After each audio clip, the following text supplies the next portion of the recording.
Le documentariste Stéphane Marchetti, après plusieurs films sur les réfugiés de Calais ou Gaza pour lequel il a reçu un prix Albert Londres, passe à la fiction. Une histoire de migration, à nouveau avec la tête froide, la rencontre de deux solitudes, une Française qui trafique des cigarettes avec l'Italie et un jeune Africain qui veut rejoindre l'Angleterre.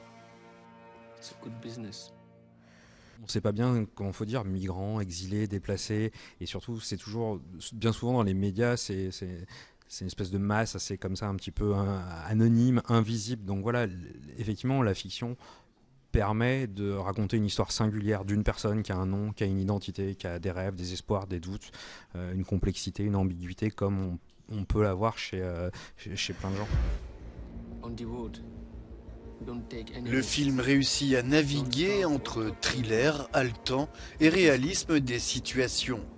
Tourné entièrement en décor naturel, le film donne chair à ses personnages. Comme on l'a travaillé avec Stéphane, on voulait quelque chose pour Souleymane, qu'on soit pas dans le fantasme qu'on peut se faire d'un réfugié en fait.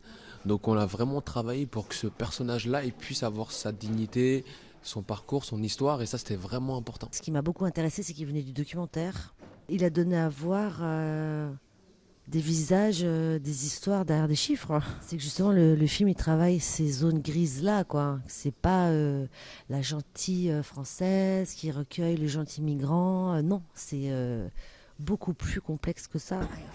Un regard différent sur la migration qui la replace pour ce qu'elle est, une fuite pour un avenir meilleur. Le film vient de sortir sur les écrans français.